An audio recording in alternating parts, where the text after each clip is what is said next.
নমস্কাৰ বন্ধু বান্ধৱীসকল প্ৰথমতে কেৰিয়াৰ ফৰ আসাম চেনেলটো আপোনালোকক স্বাগতম জনোৱা হ'ল পুনৰ অসম গভৰ্ণমেণ্টৰ ফালৰ পৰা কিছুমান পদ মুকলি কৰি দিয়া হৈছে যাৰ বাবে আপোনাৰ অৰ্হতা 8 পাছলৈ আপোনালোকে এপ্লাই কৰিব পাৰিব তো বলক গোটে নটিফিকেশনটো কি আহিছে ক'ৰ পৰা আহিছে চাই লও কিন্তু তাৰ আগতে আপোনালোকে ভিডিঅ'টো লাইক কৰি চেনেলটো সাবস্ক্ৰাইব কৰি দিব আৰু কাষত থকা বেল আইকনটো দবাই ৰাখিব যাতে এনে ধৰণৰ ভিডিঅ'বিলাকৰ নটিফিকেশন আপোনালোকে পাই থাকে ইয়াৰে যদি আমি চাব যাও তো পোষ্ট কেটা আমাৰ আহিছে শোণিতপুৰ ডিস্ট্ৰিক্টৰ পৰা ইয়াতে দিছে যে আপোনালোকৰ applying against the vacant post of grade 3 and grade 4 in newly constructed tea garden model school of Sonitpur district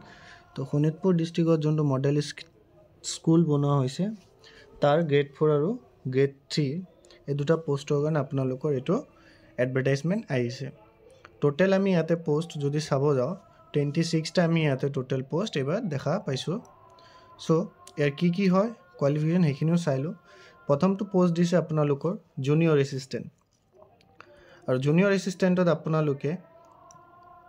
কেটা পোষ্ট দিছে টোটাল 13 টা পোষ্ট দিয়া হৈছে একেটা পোষ্টৰ কাৰণে পেমেন্ট আপোনালোকৰ কি হ'ব পেমেন্ট আপোনালোকৰ 2 দিয়া হৈছে 14000 ৰ পৰা 70000 লৈকে আৰু গ্ৰেড পে আপোনালোকৰ 5600 হ'ব টোটাল পোষ্ট কিমানটা আছে 13 টা আমি ইয়াতে টোটাল পোষ্ট দেখিবলৈ পাইছো এডুকেশনাল কোৱালিফিকেশন যদি আপুনি চাই তেতিয়া হলে আপোনালোকে এডুকেশনাল কোৱালিফিকেশন আপোনালোকে এটা ব্যাচেলৰ ডিগ্ৰী যি কোনো ব্যাচেলৰ ডিগ্ৰী কৰিলে হ'ল আপোনালোকে এনি ষ্ট্ৰীম হলে হ'ল আৰ্টস সায়েন্স কমাৰ্স দ্যাট ডাজন্ট ম্যাটাৰ আপোনালোকৰ জাস্ট ব্যাচেলৰ ডিগ্ৰী লাগে আৰু আপোনালোকে কি থাকিব লাগিব compulsory দি দিছে যে must have the minimum 6 month diploma in computer application তো আপোনালোকক যেহেতু জুনিয়ৰ এসিস্ট্যান্ট পোষ্ট তো আপোনালোকৰ কম্পিউটাৰ যোনটো ডিপ্লোমা আছে 6 মান্থৰ হেতু থকাটো দৰকাৰী দ্বিতীয়টো পোষ্ট আপোনালোকৰ কি দিছে মাল্টিটাস্কিং ষ্টাফ মানে গ্ৰেড 4 ৰ পোষ্ট হয় এমটিএছ ৰ পোষ্ট টোটাল ইয়াতো আপোনালোকৰ 13 টা পোষ্ট দি দিয়া হৈছে 13 টা পোষ্টৰ আপোনালোকৰ পে বেন্ড 1 হিচাপত দিয়া হ'ব আৰু আপোনালোকৰ স্যালাৰি 12000 ৰ পৰা 52000 লৈকে আপোনালোকৰ হ'ব আৰু গ্ৰেড পে আপোনালোকৰ 3900 ধৰি দিয়া হৈছে এডুকেশনাল কোৱালিফিকেশন যদি আপোনালোকে চাই must have pass da class 8 from any recognized institute তো আপোনালোকে জাস্ট ক্লাস 8 পাস হলে আপোনালোকে কি কৰিব পাৰিব ইয়াতে এপ্লাই কৰিব পাৰিব এজ লিমিট যদি আপোনালোকে চাই মিনিমাম 18 ইয়াৰ্স নট মোৰ দেন 40 ইয়াৰ্স তো আপোনালোকৰ কি হ'ব মিনিমাম 8 ইয়াৰ্স লাগিব আৰু আপোনালোকৰ 40 ইয়াৰ্সৰ বেছি হ'ব না লাগিব এজ ৰিলেক্সেশনও ইয়াতে দি দিয়া হৈছে এজ ৰিলেক্সেশনৰ যদি আপোনালোকে চাই 5 years for ST SC 3 years for OBC MOBC 2 years for ex servicemen আৰু 10 ইয়াৰ্স ফৰ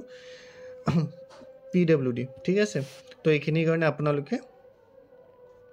এইখিনি এজ ৰিলেক্সেশন দি দিয়া হৈছে এপ্লাই কৰিব লাগিব আপোনালোকে কেনেকে অফলাইন মেথডত আপোনালোকে এপ্লাই কৰিব লাগিব duly fill the application along with the other documents may be sent by post or by hand to the office of the district commissioner তো আপোনালোকে যোনটো ফৰ্ম আছে হেটো আপোনালোকে বাই হ্যান্ড দিব লাগিব নহলে আপোনালোকে নিজে বাই পোষ্টটো হেতু পঠাই দিব পাৰে ডিস্ট্ৰিক্ট কমিশনাৰ অফিচত আপোনালোকে দি থৈ আহিলে হল ঠিক আছে আপোনালোকৰ যোনখিনি ফৰ্ম হয় ফৰ্মটো আপোনালোকৰ ডাউনলোড লিংকটো মই ডেসক্ৰিপচনত দি দিম তাৰ পৰা গৈ আপোনালোকে ডাউনলোড কৰি লব পাৰিব তাৰ পৰা ফৰ্মটো ডাউনলোড কৰি হেতু ফিল আপ কৰি আপোনালোকৰ যি ডকুমেন্টস আছে কোৱালিফিকেশন হোক বা আপোনালোকৰ এজ সাৰ্টিফিকেট সেইখিনি আপোনালোকে দি দিব লাগিব ওকে আপোনালোকে যে লাষ্ট ডেট অফ এপ্লিকেশন চাই সো আপোনালোকৰ লাষ্ট ডেট অফ এপ্লিকেশন হ'ব 25 এপ্ৰিল তাৰিখলৈকে আপোনালোকে এটো জমা দি থৈ আহিব পাৰিব বা আপোনালোকে যদি বাই পোষ্ট কৰিব বিচাৰিছে তাৰ আগতে আপোনালোকে হেতু সেন্ড কৰিব লাগিব 25 এপ্ৰিলৰ আগতে হেতু গৈ আপোনালোকে কি ডকুমেন্টস লগত দিব লাগিব আপোনালোকৰ এজ প্ৰুফ দিব লাগিব প্ৰুফ অফ এডুকেশনাল কোৱালিফিকেশন আপোনালোকৰ অল মাৰ্কশিট ঠিক আছে এইচএসএলসি পৰা আপোনালোকৰ যিমান মাৰ্কশিট আছে গ্ৰেড 3 কাৰণে কিন্তু ঠিক আছে গ্ৰেড 4 কাৰণে হেকি নালাই কাষ্ট সাৰ্টিফিকেট যদি আপোনালোকৰ দৰকাৰ হয় এমপ্লয়মেন্ট এক্সচেঞ্জৰ যোনটো ৰেজিষ্ট্ৰেচন হেতু লাগিব 2 passport size recent photograph without any wearable আপোনালোকৰ চশমা অবিহনে আপোনালোকৰ পাসপোৰ্ট সাইজ ফটো লাগিব ৰিসেন্টলি প্ৰুফ অফ ৰেসিডেন্স আপোনালোকৰ ৰেসিডেন্সৰ প্ৰুফ লাগিব পিআৰসি বা ভোটাৰ আইডি আৰু কম্পিউটাৰ ডিপ্লোমা সাৰ্টিফিকেট আপোনালোকে দিব লাগিব যদি আপোনালোকে গ্ৰেড 3 পোষ্টত এপ্লাই কৰে এপ্লিকেশন ফিজটো চাওক নীল দি দিছে অৰ্থাৎ যথেষ্ট ধুনীয়া আপোনালোকে কোনো ধৰণৰ এপ্লিকেশন ফি দিব নালাগে জাস্ট আপোনালোকে যোনটো বাই পোষ্ট কৰিব হেতুৰ পইচাটো আপোনালোকে নিজৰ ফালৰ পৰা দিব লাগিব সিলেকশন প্ৰক্ৰিয়া ফালে যদি চাই আপোনালোকৰ কি হ'ব এটা ৰিটেন টেষ্ট হ'ব 150 মাৰ্কছৰ ফৰ গ্ৰেড 3 কাৰণে ঠিক আছে তাতে আপোনালোকৰ কোৱেশ্চন কি দি দিব আপোনালোকৰ 50 টা ইংলিশৰ কোৱেশ্চন দিব জেনাৰেল নলেজৰ 50 মাৰ্কছৰ কোৱেশ্চন দিব আৰু এৰিথমেটিকৰ মানে ম্যাথছৰ 50 টা কুৱেশ্যন দিব ঠিক আছে কোৱালিফাইং মাৰ্কছ থাকিব কিন্তু আপোনালোকে 50%ৰ যদি তলত পাইছে আপোনালোকে আনৰিজাৰ্ভ যদি কেটেগৰী হয় তেতিয়ালৈকে আপোনালোকে কোৱালিফাই নকৰে তেনেকৈ ST SC সেইবিলাক হ'লেও ৰিজাৰ্ভ কেটেগৰীৰ ক্ষেত্ৰত 40% দি দিছে কোৱালিফাইং মাৰ্কছ এটলিষ্ট আপোনালোকে সেইখিনি 40% মাৰ্কছখিনি পাবই লাগিব এইখিনি যেতিয়া আপোনালোকে পাই যাব চ' আপোনালোকক 4:1 ৰেচিঅ'ত মাতা হ'ব মানে 4জনৰ পৰা এজনক চিলেক্ট কৰা হ'ব সেইবাবে আপোনালোকৰ টোটেল আপোনালোকৰ যিমানটা পোষ্ট আছিল তাৰ 4 গুণ মাতা হ'ব কম্পিউটাৰ টেষ্টৰ কাৰণে কম্পিউটাৰ টেষ্টত আপোনালোকৰ 50 মাৰ্কছ থাকিব ঠিক আছে আৰু তেনেকৈ ইয়াতো আপোনালোকৰ কোৱালিফাইং মাৰ্কছ আছে 20 মাৰ্কছ ঠিক আছে 20 মাৰ্কছৰ তলত আপোনালোকে পালে কিন্তু আপোনালোকৰ